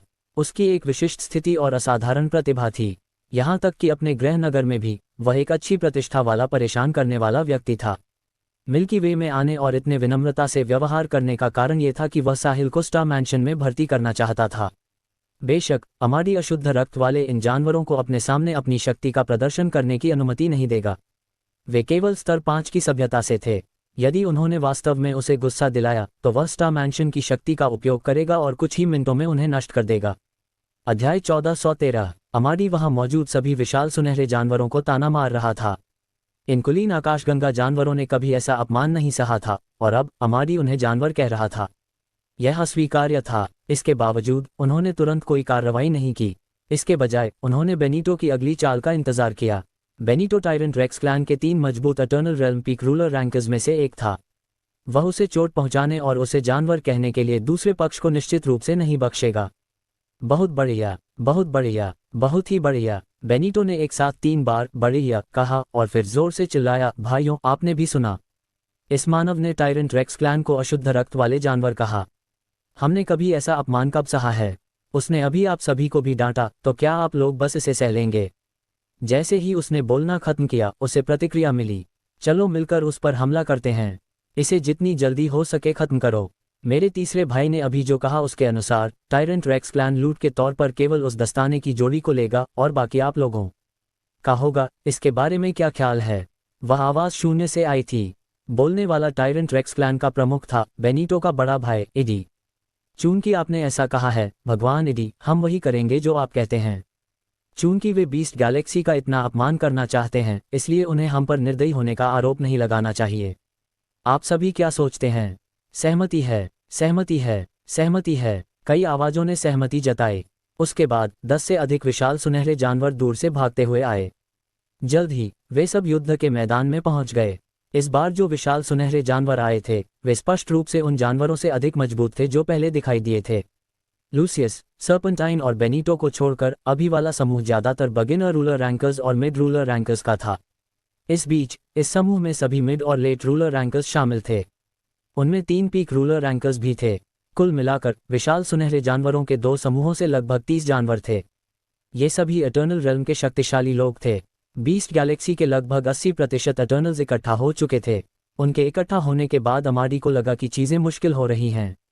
एक बिगिनर रूलर रैंकर और अपने सोलबाउंड वेपन के साथ साहिल की ताकत को देखते हुए यह अच्छा होगा यदि वह अधिक से अधिक 3 से 5 लोगों को रोक सके। उसके बाद अमाडी बाकी को संभाल सकता था। भले ही अमाडी कई पीक रूलर रैंकर्स सहित 20 से अधिक रूलर रैंक्स का सामना करने की पूरी कोशिश करता, फिर भी उसके पास ऐसा करने की ताकत नहीं होती, भले ही वह इसके लिए तैयार होता। ठीक है, मुझे लगता है कि मुझे अभी भी एम्स सेलेस्ट की मदद की ज़रूरत है। रही बात बस अपनी यूनिवर्स एनफोर्सर पहचान उजागर करने और इन लोगों को डराने के विकल्प की, तो अमाडी ऐसा नहीं कर सका क्योंकि उसे लगा कि यह बहुत शर्मनाक होगा। जहां तक वह जानता था, इन मध्यम और निम्न स्तरीय सभ्यताओं के दिलों में यूनिवर्स एनफोर्सर एक अजेय अस्तित्व थे। अमाडी यूनिवर्स एनफोर्सर की प्रतिष्ठा को कम नहीं करना चाहता था और इन लोगों को ये सोचने की अनुमति नहीं देना चाहता था कि यूनिवर्स एनफोर्सर बस ठीक ठाक ही हैं। यदि ये लोग विस्मय की भावना खो देते तो बाद में उन्हें प्रबंधित करना कठिन होता। भले ही वह अपनी पहचान यूनिवर्स एनफोर्सर के रूप में उजागर करना चाहता था, फिर भी उसे पहले इन लोगों को शर्मिंदा करने के लिए एम्स सेलेस्ट की कार्रवाई की आवश्यकता थी। इसके अलावा अमाडी ने सोचा कि वर्तमान स्थिति में यदि एम्स सेलेस्ट कुछ नहीं करती तो ये लोग उस पर विश्वास नहीं करेंगे, भले ही वह अपनी पहचान यूनिवर्स एनफोर्सर के रूप में उजागर कर दे। विशाल ब्रह्मांड में जिस व्यक्ति के पास सबसे अधिक शक्ति होती उसी की बात आखिरी मानी जाती। साहिल ने एटर्नल रेल्म के लगभग 30 विशाल सुनहरे जानवरों को देखा जिन्होंने उसे तेजी से घेर लिया था। वह निशब्द था, वह मूल रूप से युद्ध का अनुभव हासिल करने के लिए इन लोगों का उपयोग करना चाहता था। अब अमाडी ने जो किया उसके बाद उसके पास कोई मौका नहीं बचा था। यदि उस पर 30 एटर्नल्स द्वारा हमला किया जाता तो सावधान न रहने पर उसे गंभीर चोट लग सकती थी या उसकी मृत्यु भी हो सकती थी। उस समय उसे अपनी इमॉर्टैलिटी का लाभ उठाने का मौका भी नहीं मिलता। वह असली अन्याय होता। उन दोनों ने एक दूसरे की ओर देखा। दोनों एक दूसरे के विचारों को पढ़ सकते थे और वे एक ही समय में पीछे हट गए। अध्याय 1414। विशाल कछुए के पास पहुंचने के बाद उन्होंने चुपचाप अपनी एटर्नल गोल्डन बॉडी को वापस ले लिया और विशाल कछुए की पीठ पर खड़े हो गए। हालांकि वे इमारत के अंदर वापस नहीं गए। उन दोनों की हरकतों ने आसपास के विशाल सुनहरे जानवरों का ध्यान भी खींचा। क्या बात है, क्या तुम अभी बहुत शक्तिशाली नहीं थे? तुमने न केवल हमें जानवर कहा बल्कि यह भी कहा कि अगर हम सब मिलकर काम करें तब भी हम तुम्हें नहीं मार सकते। अब क्या बात है, क्या तुम डर गए? अगर हिम्मत है तो पीछे मत हटो, यहाँ आओ और चलो लड़ते हैं। ईडी ने उपहास किया। छे, क्या तुम्हारा सिर बकवास के अलावा और कुछ नहीं भरा है? तुम्हारी किस आंख ने देखा कि मैं डर गया था?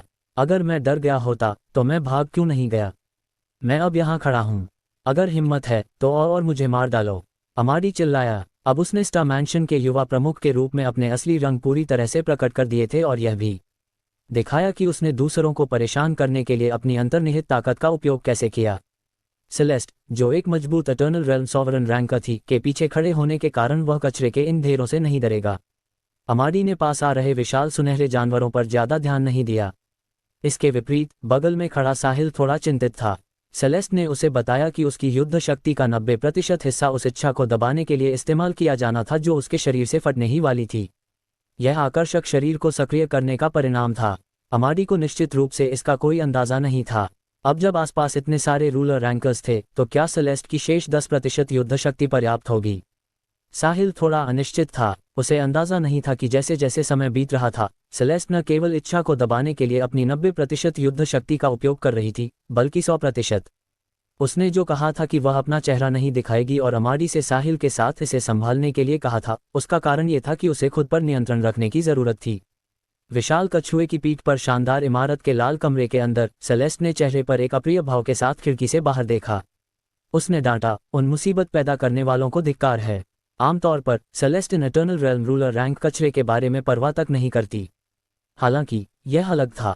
यदि वह कुछ नहीं करती तो वे मुसीबत पैदा करने वाले साहिल और अमाडी एक ही रैंक के इतने सारे विरोधियों को संभालने की ताकत नहीं रखते। मुझे क्या करना चाहिए? सेलेस्ट दुविधा में थी। अगर मैं कुछ नहीं करती तो साहिल और अमाडी खतरे में होंगे। इन दोनों में से एक मेरी सबसे अच्छी सहेली का बेटा है जिसका मैंने उससे अच्छी देखभाल करने का वादा किया था। इस बीच दूसरा एक अद्वितीय पागल है जिसमें एटर्नल रेल्म से आगे जाने की बहुत अधिक क्षमता है। इसलिए मैं उन्हें कुछ होने नहीं दे सकती। अगर मैं कुछ करती हूं तो मैं खुद को रोक नहीं पाऊंगी। अगर मेरा आकर्षक शरीर सक्रिय हो गया तो इसके परिणाम गंभीर होंगे। सेलेस्ट ने अपनी आंखें बंद कर लीं और ये देखने की कोशिश की कि क्या वह कुछ ताकत बचा सकती है। उसे बहुत कुछ बचाने की जरूरत नहीं थी क्योंकि इन रूलर रैंकर्स को हराने के लिए उसकी आधी ताकत ही काफी होगी। थोड़ी देर बाद सेलेस्ट ने अपनी आंखें खोलीं। उसका चेहरा पीला पड़ गया था। मैं नहीं कर सकती। अध्याय 1415। बीस्ट गैलेक्सी के इन आकाशगंगा जानवरों ने साहिल को तुरंत नहीं मारा बल्कि धीरे धीरे पास आने और उसे घेरने का विकल्प चुना। वे ऐसा इसलिए करेंगे क्योंकि साहिल और अमाडी सोलबाउंड वेपन के साथ रूलर रैंकर्स थे। वे बहुत खतरनाक थे। यदि वे दोनों घबरा जाते और उनमें से किसी एक पर अचानक हमला करने के लिए सेना में शामिल हो जाते तो गंभीर चोट या मृत्यु होने की बहुत संभावना थी। इसलिए साहिल और अमाडी के जवाबी हमले को रोकना आवश्यक था। जब तक साहिल का पीछे हटने का रास्ता बंद था और वे धीरे धीरे उसके पास पहुंच रहे थे, भले ही साहिल अचानक हमला कर दे, उनके पास प्रतिक्रिया देने और किसी भी गंभीर परिणाम से बचने का समय होगा। यदि लगभग 30 रूलर रैंकर्स एकजुट हो जाते और घायल होने के जोखिम की परवाह किए बिना सामूहिक रूप से कार्य करते तो साहिल और अमाडी के पास विरोध करने की कोई गुंजाइश नहीं होती। आखिरकार दोनों पक्षों के बीच संख्या का अंतर बहुत बड़ा था। दुर्भाग्य से उन्होंने ऐसा नहीं किया। ये विशाल सुनहरे जानवर अपनी अपनी नस्लों की सर्वोच्च युद्ध शक्ति रखते थे। वे न केवल खुद का बल्कि उस आकाशगंगा पशु नस्ल का भी प्रतिनिधित्व करते थे जिससे वे संबंधित थे। यदि साहिल ने उन्हें चुना और वे अचानक हमले का शिकार हो गए जिससे गंभीर चोट या मृत्यु हो गई तो यह उनकी नस्ल के लिए एक विनाशकारी प्रहार होगा। उन्हें इन सभी कारकों पर विचार करने की आवश्यकता थी। इसलिए हर कोई चुपचाप इस बात पर सहमत हो गया कि जल्दबाजी में हमला नहीं करना है, बल्कि साहिल के बाहर निकलने का रास्ता बंद करना है। उन्होंने घेराबंदी कड़ी कर दी, धीरे धीरे पास आए और किसी भी जवाबी हमले को रोकने पर ध्यान केंद्रित किया। कोई भी वह भाग्यशाली व्यक्ति नहीं बनना चाहता था जिसे साहिल अपने मरने से पहले निशाना बनाता। सोलबाउंड वेपन निश्चित रूप से महत्वपूर्ण था, लेकिन ये स्पष्ट रूप से उनकी पूरी नस्ल के अस्तित्व की तुलना में फीका पड़ गया था। वहां का माहौल बेहद गंभीर था। बेनिटो जैसे आकाशगंगा जानवर साहिल के जवाबी हमले को लेकर चिंतित थे, इसलिए उन्हें उच्च स्तर की एकाग्रता की आवश्यकता थी। एक बार जब उन्होंने महसूस किया कि कुछ सही नहीं है, तो वे तुरंत कार्रवाई करेंगे। सीलिया और अन्य लोगों ने अपनी सांसें रोक लीं क्योंकि उन्होंने विशाल आकृतियों को धीरे धीरे करीब आते देखा। उनके कसकर पकड़े हुए हाथों से कोई भी बता सकता था कि वे कितने घबराए हुए थे। इस बीच साहिल का दिल धीरे धीरे डूब गया। ये कहना तर्कसंगत था कि जब चीजें इस बिंदु तक पहुंच गईं, तो सेलेस्ट को कुछ कहने के लिए बाहर आना चाहिए था, क्योंकि वही एकमात्र थी जो अब इसे संभाल सकती थी। इसके बावजूद सेलेस्ट ने अब तक बिल्कुल भी कोई कदम नहीं उठाया था। सेलेस्ट के हालिया प्रदर्शन और उसने जो कहा था, उसके बारे में सोचकर साहिल को लगा कि चीजें थोड़ी मुश्किल हो सकती हैं। क्या सेलेस्ट कुछ नहीं कर रही है क्योंकि उसे अपनी पूरी ताकत से अपनी इच्छा को दबाने की जरूरत है? यदि ऐसा है तो हमने अपने ही पैर पर कुल्हाड़ी मार ली होगी। इतने सारे दबंग आकाशगंगा जानवरों का सामना करते हुए साहिल को सिरदर्द हो रहा था। भले ही उसके पास वह सिस्टम थी जो उसका चीट कोड भी था, लेकिन इस क्षण वह मदद नहीं करेगी। प्रणाली ने उसे अपनी ताकत तेजी से बढ़ाने के लिए पैसे खर्च करने की अनुमति दी, लेकिन वह शक्तिशाली दुश्मनों से निपटने में उसकी मदद नहीं कर सकती थी। अब वह केवल खुद पर निर्भर रह सकता था। साहिल ने फिर से शक्तिहीन महसूस किया। अगर मुझे पता होता कि चीजें ऐसी हो जाएंगी, तो मैं हमारे पहुंचते ही उन्हें अमाडी की यूनिवर्स एनफोर्सर के रूप में पहचान बता देता। उस स्थिति में भले ही हमने सोलबाउंड वेपन प्रकट किया होता, किसी अन्य आकाशगंगा पशु नस्ल ने 9 हेडेड सर्पेंट क्लैन के साथ हमारे मामलों में हस्तक्षेप करने की हिम्मत नहीं की होती। बातें इस बिंदु तक आ गई हैं।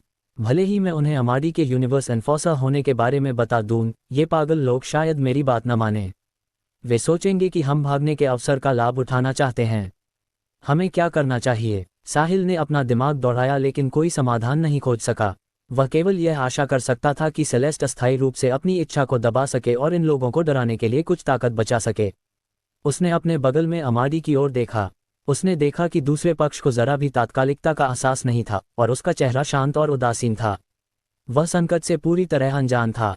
साहिल ने लाचारी में आह भरी। अमाडी को उस विकट स्थिति का कोई अंदाजा नहीं था जिसका सामना सेलेस्ट अभी कर रही थी, और इसीलिए उसने ये भाव दिखाया। ये सेलेस्ट और साहिल के बीच का एक रहस्य था।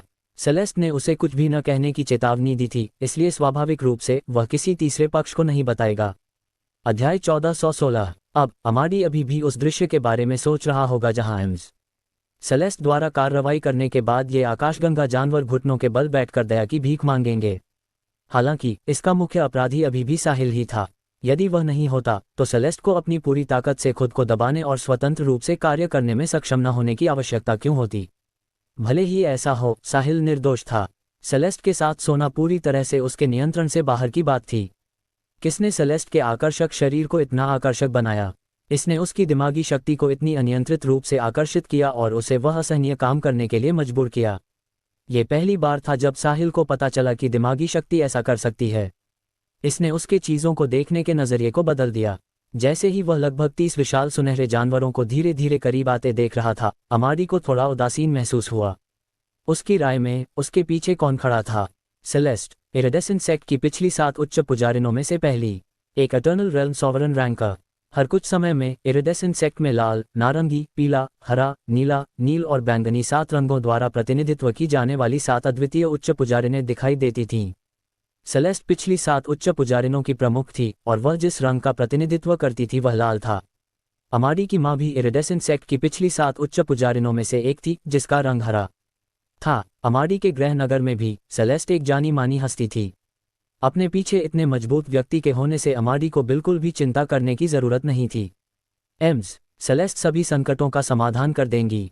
अमाडी नहीं जानता था कि सेलेस्ट उदास चेहरे के साथ उन्हें घेरने वाले विशाल सुनहरे जानवरों को देख रही थी। यदि उसका आकर्षक शरीर सक्रिय नहीं हुआ होता तो वह अपनी इच्छानुसार अपने सामने आने वाली परेशानियों को आसानी से हल कर सकती थी। हालांकि वह अब गंभीर स्थिति में थी। एक बार जब उसने कदम उठाया तो वह अपने शरीर में इच्छा को दबा नहीं पाएगी और वह मुसीबत में पड़ जाएगी। सेलेस्ट के लिए साहिल और अमाडी को मरते हुए देखना असंभव था। दर्जनों हावी आकाशगंगा जानवर पहले से ही बहुत करीब थे और उन्होंने विशाल कछुए को घेर लिया था। यदि वे अब एक ही समय में कार्रवाई करते तो साहिल और अमाडी के पास बचने का कोई मौका नहीं होता। भले ही वे हताशा में वापस लड़ते, फिर भी वे बहुत कुछ नहीं कर पाते। सेलेस्ट जानती थी कि उसे कुछ करना होगा। एक बार जब दोनों पक्षों ने लड़ना शुरू कर दिया तो बहुत सारी अनिश्चितताएं होंगी। ऐसा लग रहा था कि उसने अपना मन बना लिया है। शर्माते हुए चेहरे के साथ उसने डांटा, साहिल तुम छोटे कमीने, तुमने ये सब खुद ही किया है। अगर तुमने मेरे द्वारा मदद मांगने पर मना करने की हिम्मत की तो मैं तुम्हारी खाल उधेड़ दूंगी। साहिल अब निश्चित था कि सेलेस्ट अपनी पूरी ताकत से अपने शरीर की इच्छा को दबा रही थी। उसने ऐसा किया था, मैं केवल मौत तक लड़ सकता हूं। इस समय अमाडी के दिल में भी संदेह होने लगा। एम्स, सेलेस्ट को क्या हुआ? वह कुछ क्यों नहीं कर रही हैं? क्या वह हमें प्रशिक्षित करने की कोशिश कर रही हैं? उसने उन विशाल सुनहरे जानवरों की ओर देखा जो पहले से ही करीब आ रहे थे। प्रशिक्षण? क्या वह मुझे इतने सारे समान स्तर के शक्तिशाली लोगों के खिलाफ लड़ने के लिए कहकर नर्क भेजने की कोशिश नहीं कर रही हैं? उनमें कुछ पीक रूलर रैंकर्स भी हैं। अध्याय 1417। अमाडी, मुझे खेद है कि मैंने तुम्हें मुसीबत में डाल दिया। चलो लड़ते हैं। साहिल के बोलना खत्म करने के बाद उसने इटर्नल गोल्डन बॉडी को फिर से सक्रिय कर दिया। हालांकि अमाडी को समझ नहीं आया कि साहिल का क्या मतलब था, लेकिन साहिल को लड़ने के लिए तैयार देखकर वह अब कायर नहीं बन सकता था। वह एक उच्च स्तरीय सभ्यता से था, तो वह एक निम्न स्तरीय सभ्यता के व्यक्ति साहिल से कैसे हार सकता था? साथ ही अमाडी साहिल को स्टार मैंशन के कौशलों की शक्ति दिखाएगा। उन दोनों ने एक के बाद एक अपनी इटर्नल गोल्डन बॉडीज को सक्रिय किया और लड़ने के लिए तैयार हो गए। इस समय दर्जनों विशाल सुनहरे जानवरों में से कोई चिल्लाया, चलो! तुरंत सभी विशाल सुनहरे जानवर पूरी गति से साहिल और अमाडी की ओर झपट पड़े। उसी समय वे अपनी सबसे शक्तिशाली चालें भी तैयार कर रहे थे। उन्हें तुरंत साहिल और अमाडी को गंभीर रूप से घायल करना या मारना था। यह उनके जवाबी हमले को रोकने का सबसे अच्छा मौका था। लगभग 30 इटर्नल रेल्म रूलर रैंकर्स ने एक ही समय में हमला किया। वह दृश्य कितना शानदार था! देख रही सीलिया और अन्य महिलाओं के दिल उनके गले में आ गए। वे डर रही थीं कि अगले ही पल साहिल अब जीवित नहीं रहेगा। ऐसा भव्य दृश्य उस उच्च स्तरीय सभ्यता में भी दुर्लभ था जहां अमाडी का गृहनगर स्थित था। इस स्तर 5 की सभ्यता के 80% से अधिक शीर्ष शक्तिशाली लोग यहां थे। साहिल और अमाडी घबराए हुए थे, हालांकि उन्होंने जो कर रहे थे उसे नहीं रोका। Evil splitting sword technique, star banishing punch, दोनों ने एक ही समय में अपने दिल में चिल्लाया। हालांकि जब असमान शरीर एक दूसरे से टकराने वाले थे तभी एक आवाज सुनाई दी, दफा हो जाओ। यह एक शांत झील में फेंके गए पत्थर की तरह था। विशाल कछुए को केंद्र मानकर लहरों की एक परत फैल गई। जब आगे बढ़ने वाले सभी रूलर रैंक्ड आकाशगंगा जानवरों ने यह आवाज सुनी तो उन्हें अपने कानों में दबाव का एहसास हुआ। फिर उनका सिर चकराने लगा। फिर उनके शरीर एक विशाल बल से टकराए। उनके शरीर में गंभीर दर्द हुआ और वे अनियंत्रित रूप से पीछे की ओर उड़ गए। इस बल की शक्ति उनकी कल्पना से परे थी। पीछे हटने की प्रक्रिया में वे अपनी इटर्नल गोल्डन बॉडीज को बनाए भी नहीं रख सके, इसलिए वे शून्य में विलीन हो गए। बस एक पल के लिए दर्जनों रूलर रैंक्ड आकाशगंगा जानवरों, जिन्होंने साहिल और अमाडी को घेरा था, और उनकी इटर्नल गोल्डन बॉडीज सभी नष्ट हो गईं, जिससे उनके मूल शरीर प्रकट हो गए। उनके मूल शरीर बिल्कुल उनकी इटर्नल गोल्डन बॉडीज के समान थे। हालांकि उनके शरीर मनुष्यों से बड़े थे, लेकिन इटर्नल गोल्डन बॉडी की तुलना में वे कुछ भी नहीं थे। ये आकाशगंगा जानवर जो अपने मूल शरीरों में लौट आए थे, कठिनाई से खुद को स्थिर करने में सफल रहे। जैसे ही उन्होंने अपने शरीर में गंभीर दर्द सहा, उन्होंने अपनी आंखों में डर के साथ दूर विशाल कछुए की ओर देखा। अभी वाली आवाज विशाल कछुए की पीठ पर बनी इमारत से आई थी। आवाज के मालिक की शक्ति ऐसी नहीं थी जिसका वे मुकाबला कर सकें। दोनों पक्ष बिल्कुल भी एक ही स्तर पर नहीं थे। सेलेस्ट की आवाज सुनकर साहिल और अमाडी ने राहत की सांस ली। अगर उन्हें इन जानवरों से लड़ना पड़ता तो वे निश्चित रूप से मर जाते। सौभाग्य से सेलेस्ट ने इस महत्वपूर्ण क्षण में अपनी कुछ ताकत दिखाई। यदि नहीं तो हम आज यहां मर गए होते, साहिल ने अंदर ही अंदर सोचा। वह जानता था कि सेलेस्ट उन्हें मरते हुए नहीं देखेगी। अमाडी परिणाम से हैरान नहीं था, क्योंकि वह जानता था कि सेलेस्ट कितनी मजबूत थी। भले ही वे इमॉर्टल रैंकर्स होते, फिर भी परिणाम वही रहता और कुछ नहीं बदलता। रूलर रैंकर्स के एक समूह की तो बात ही छोड़िए। अध्याय 1418। ये सेलेस्ट थी, इरिडेसेंट सेक्ट में पिछली 7 उच्च पुजारिनों की प्रमुख, एक अद्वितीय इटर्नल रेल्म सॉवरन रैंकर।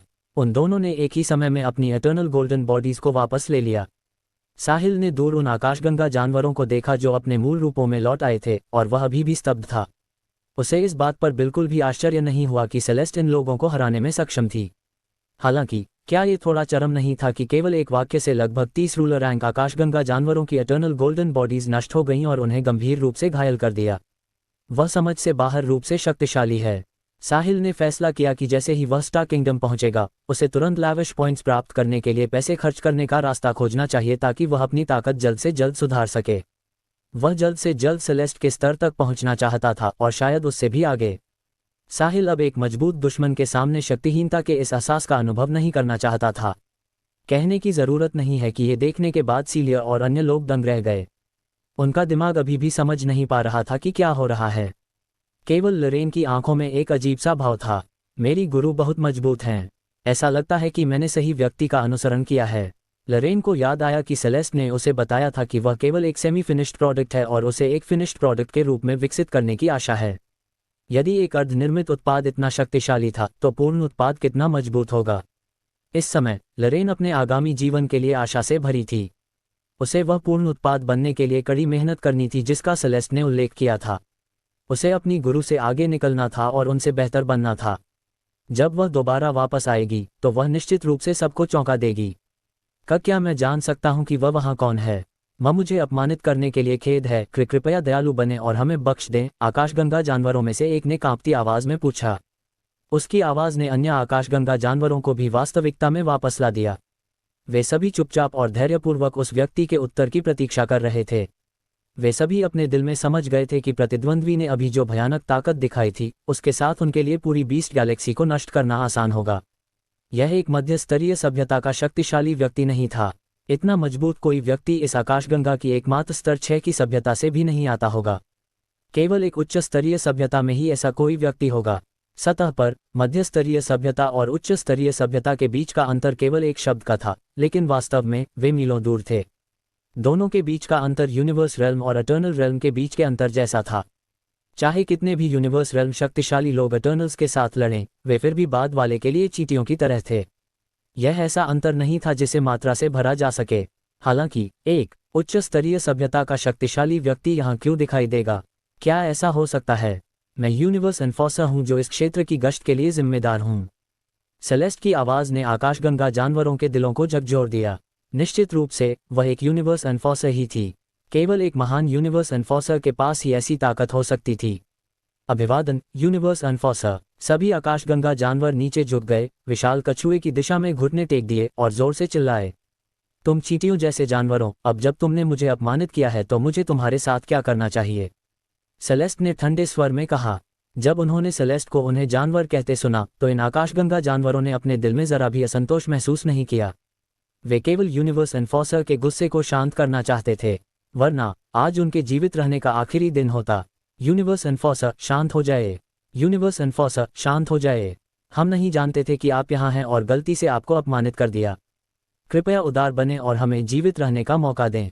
हम निश्चित रूप से आपकी दयालुता का बदला चुकाने की पूरी कोशिश करेंगे। मेरे भगवान, कृपया उदार बने और हमें जीवित रहने का मौका दें। भयभीत आकाशगंगा जानवरों ने माथा टेका और दया की भीख मांगी। अध्याय 1419। आकाशगंगा जानवरों ने दया की भीख मांगी, लेकिन सेलेस्ट उन पर नरमी नहीं बरतने वाली थी। वह इस समय बहुत खराब मूड में थी। उसे साहिल और अमाडी को बचाने के लिए अपनी शक्ति का उपयोग करने के लिए मजबूर होना पड़ा। उसके शरीर की इच्छा को पहले से ही एक रास्ता मिल गया था और वह बाहर निकल रही थी। भले ही सेलेस्ट ने तुरंत अपनी पूरी ताकत लगा दी, फिर भी यह बेकार था। एक बार जब रास्ता बन गया तो उसे अब बंद नहीं किया जा सकता था। मूल रूप से सेलेस्ट ने सोचा था कि अपनी ताकत के साथ वह तब तक रुक सकती है जब तक वे इरिडेसेंट सेक्ट वापस नहीं पहुंच जाते। उसने ऐसी दुर्घटना होने की उम्मीद नहीं की थी। उसे पहले से ही एक अंदेशा था, जल्द ही वह अब और नहीं रुक पाएगी। ये सब उस छोटे कमीने साहिल के कारण हुआ था। उसे इसके लिए जिम्मेदारी लेनी होगी। सेलेस्ट, जिसके पास अपना गुस्सा निकालने के लिए कोई जगह नहीं थी, केवल इन आकाशगंगा जानवरों पर ही निकाल सकती थी। हुनकार, तुम चींटियों के झुंड को लगता है कि अगर तुम मुझसे माफी मांगोगे तो मैं तुम्हें छोड़ दूंगी। तुम कितने भोले हो। यूनिवर्स एनफोर्सर, हमें क्या करना चाहिए ताकि आप हमें जाने दें? आप जो भी मांगेंगी, जब तक आप इसे कहेंगी, हम निश्चित रूप से इसे करेंगे। हाँ यूनिवर्स एनफोर्सर, बस अपना अनुरोध बताएं। भले ही हमें अपनी जान जोखिम में डालनी पड़े, हम इसे पूरा करने में आपकी मदद करेंगे। हम केवल यही आशा करते हैं कि आप हमें खुद को सुधारने का मौका देंगी। शून्य में घुटने टेकने वाले आकाशगंगा जानवर एक के बाद एक बोले। वे बता सकते थे कि यूनिवर्स एनफोर्सर उन्हें मारना नहीं चाहती थी। उसके लिए अपनी अभी दिखाई गई ताकत के भरोसे उन सबको मारना आसान होता, लेकिन वह इतना बकवास करने में समय क्यों बर्बाद कर रही थी? चूंकि जीवित रहने का एक मौका था, तो कौन उसे नहीं लपकना चाहेगा? कौन मरना चाहेगा? रही बात सोलबाउंड वेपन्स की, तो आकाशगंगा जानवर अब उनके बारे में सोच भी नहीं रहे थे। खजाना चाहे कितना भी अच्छा क्यों न हो, उन्हें उसका आनंद लेने के लिए जीवित रहने की जरूरत थी। अब ये आकाशगंगा जानवर बस जीवित रहना चाहते थे। सेलेस्ट की आवाज ने अभी इन लोगों को डरा कर रख दिया था। इतनी शक्तिशाली यूनिवर्स एनफोर्सर का सामना करते हुए उन्होंने भागने की कोशिश करने की हिम्मत भी नहीं की। वास्तव में यदि वे अब भाग जाते तो सेलेस्ट उनके साथ कुछ नहीं कर पाती। उसने अभी जो किया उसके कारण वह खुद को पहले की तरह दबा नहीं पा रही थी। हालांकि वह अब अस्थायी रूप से खुद को रोक सकती थी, लेकिन वह अब हमला नहीं कर सकती थी, वरना उसके शरीर की इच्छा तुरंत फूटने की संभावना थी। इसलिए सेलेस्ट को अब अपनी हर उस चीज के साथ खुद को दबाना पड़ा जो उसके पास थी। उसने विचलित होने की हिम्मत नहीं की। भले ही ये सभी आकाशगंगा जानवर भाग गए होते, फिर भी वह उन पर ध्यान तक नहीं देती। जब तक जीवन मरण का संकट न हो, सेलेस्ट दोबारा कभी कदम नहीं उठाएगी। साहिल और अमाडी मेरे प्रतिनिधि हैं। आपको बस उन दोनों को संतुष्ट करना है, अन्यथा मैं आपको बता दूंगी कि एक यूनिवर्स एनफोर्सर को अपमानित करने के लिए आपका क्या हश्र होगा। सेलेस्ट ने अभी बोलना खत्म ही किया था कि सभी आकाशगंगा जानवर जवाब देने के लिए दौड़े। कृपया चिंता न करें यूनिवर्स एनफोर्सर, हम निश्चित रूप से स्वामी अमाडी और स्वामी साहिल को संतुष्ट करेंगे। चाहे वे कोई भी मांग करें, हम तब तक ना नहीं कहेंगे जब तक ये हमारी शक्ति के भीतर है। सेलेस्ट ने उन आकाशगंगा जानवरों को नजरअंदाज कर दिया जो डर के मारे सुध बुध खो बैठे थे। उसने जोड़ा, साहिल, अमाडी, मैं बाकी सब तुम पर छोड़ती हूँ। तुम्हें जिस चीज की भी जरूरत है उसे जल्द से जल्द संभालो। तुम्हें जो भी चाहिए तुम उसे मांग सकते हो। अगर ये लोग तुम्हें संतुष्ट नहीं करते हैं तो मैं उन्हें बता दूंगी कि इस दुनिया में ऐसे लोग भी हैं जिन्हें वे अपमानित नहीं कर सकते। मैं समझ गया सेलेस्ट। हाँ सेलेस्ट, साहिल और अमाडी ने एक ही समय में कहा। सेलेस्ट ने कुछ नहीं कहा। संकट टल गया था और वह इन तुच्छ मामलों की परवाह करने के मूड में नहीं थी। उसे खुद को थोड़ा और समय तक दबाए रखने के लिए अपनी पूरी शक्ति को केंद्रित करने की आवश्यकता थी। अध्याय 1420। इरिडेसेंट सेक्ट वापस जाने तक रुकना असंभव था। वह केवल इसे यथासंभव लंबे समय तक टाल सकती थी। हो सकता है कि उसे साहिल से मदद मांगने में ज्यादा समय न लगे। जब उसने इस तथ्य के बारे में सोचा कि उसे साहिल से कल्पना में वह करने के लिए कहना होगा, तो सेलेस्ट के चेहरे पर शर्म की लाली आ गई। साथ ही उसका शरीर थोड़ा गर्म महसूस होने लगा और एक लुभावनी खुशबू छोड़ने लगा। अपने खुद के आकर्षक शरीर की उत्तेजना के साथ उसका मूल रूप से परिपक्व और आकर्षक शरीर अब और भी कामुक था। उसका आकर्षण बढ़ रहा था, जो पुरुष हार्मोन को उत्तेजित कर रहा था। यदि कोई सामान्य पुरुष सेलेस्ट का वर्तमान रूप देखता तो वह निश्चित रूप से खुद को उस पर झपटने से नहीं रोक पाता। भले ही आगे कोई खाई हो, फिर भी वह बिल्कुल भी नहीं हिचकिचाता। यह उसका आकर्षक शरीर था, ब्रह्मांड में एक बहुत ही विशेष काया। इस काया वाली महिलाएं बहुत दुर्लभ थीं। उनमें से हर एक एक आपदा थी। सेलेस्ट एक थी और लरेन भी। बस इतना था कि लरेन अभी छोटी थी और उसकी ताकत कम थी, इसलिए वह अपने आकर्षक शरीर को पूरी तरह से प्रदर्शित नहीं कर सकती थी। जैसे जैसे उसकी उम्र बढ़ेगी वैसे वैसे उसकी ताकत भी बढ़ेगी। धीरे धीरे वह भविष्य में दूसरी सेलेस्ट बन जाएगी। इसकी भी बहुत बड़ी संभावना थी कि वह सेलेस्ट से आगे निकल जाएगी। क्योंकि सेलेस्ट अनुभवी थी, वह एक प्रशिक्षण योजना बनाएगी जो लरेन के लिए सबसे उपयुक्त होगी ताकि वह अपने आकर्षक शरीर की विशिष्टता को अधिकतम कर सके। छोटे कमीने, तुमने ही यह सब किया है। अगर तुमने मुझे मना करने की हिम्मत की तो मैं तुम्हें नष्ट कर दूंगी। सेलेस्ट ने कोसने के बाद अपनी आंखें बंद कर लीं और खुद को अपनी इच्छाओं को दबाने में लगा दिया। साहिल विशाल कछुए की पीठ पर खड़ा था। हालांकि वह सतह पर शांत था, लेकिन वह अपने दिल में थोड़ा चिंतित था। वह जानता था कि सेलेस्ट के पास कोई विकल्प नहीं था और इसीलिए उसने जोखिम उठाया। वह सोच रहा था कि दूसरा पक्ष अब कैसा कर रहा है। यदि वह अपनी बात के अनुसार अपने शरीर की इच्छा को नहीं दबा सकी और वह फूट पड़ी तो यह परेशानी का सबब होगा। एक बार जब सेलेस्ट ने अपना आपा खो दिया तो अपनी भयानक ताकत के साथ न केवल वे पीड़ित होंगे बल्कि पूरी बीस्ट गैलेक्सी और यहाँ तक कि आसपास की आकाशगंगाएं भी पीड़ित होंगी। ये निश्चित रूप से आकाशगंगाओं के बीच युद्ध के परिणामों से अधिक गंभीर था। ये काफी अधिक विनाशकारी भी होगा। आपकी क्या मांगे हैं? कृपया हमें बताएं। हमारे पास जो कुछ भी है हम उसे निश्चित रूप से पूरा करेंगे। हाँ, यदि आपकी कोई मांग है तो बस हमें बताएं। हम आपको संतुष्ट करेंगे, भले ही हम इस प्रक्रिया में टुकड़े टुकड़े क्यों ना हो जाएं। साहिल को इसकी परवाह नहीं थी क्योंकि वह सेलेस्ट के लिए चिंतित था। अमाडी ने उपहास किया और कुछ नहीं बोला। हालांकि उसकी नज़र ने आकाशगंगा जानवरों की पीठ में सिहरन पैदा कर दी। अभी सबसे अधिक भयभीत 9 हेडेड सर्पेंट क्लैन के लूसियस और सर्पेंटाइन थे। उनके और साहिल के बीच एक अटूट संघर्ष था। वे साहिल को मारने के लिए बीस्ट गैलेक्सी की शक्ति का उपयोग करना चाहते थे। हालांकि साहिल एक यूनिवर्स एनफोर्सर के प्रतिनिधि में बदल गया। उन्हें क्या करना चाहिए? लूसियस ने महसूस किया था कि साहिल पहले बुरे इरादों के साथ आया था। अब वे समझ गए कि उसके पास एक यूनिवर्स एनफोर्सर का समर्थन था। कोई आश्चर्य नहीं कि वे दोनों पूरी बीस्ट गैलेक्सी की शक्ति का सामना करने से नहीं डरे थे। उनका समर्थन वास्तव में भयानक रूप से शक्तिशाली था। लूसियस और सर्पेंटाइन अब दुविधा में थे। उन्हें उम्मीद थी कि साहिल उदार होगा और उनकी जान बख्श देगा। साथ ही वे किसी भी समय भागने की तैयारी भी कर रहे थे। भले ही सफलता की संभावना बहुत कम थी, फिर भी यहाँ रुककर मौत का इंतजार करने से तो बेहतर ही होगा, है ना? दोस्तों, अगर आपको यह वीडियो पसंद आई है तो वीडियो को लाइक करें और नेक्स्ट पार्ट के लिए कमेंट कर देना और नोवेल एडिट चैनल को सब्सक्राइब कर लेना। Thank you.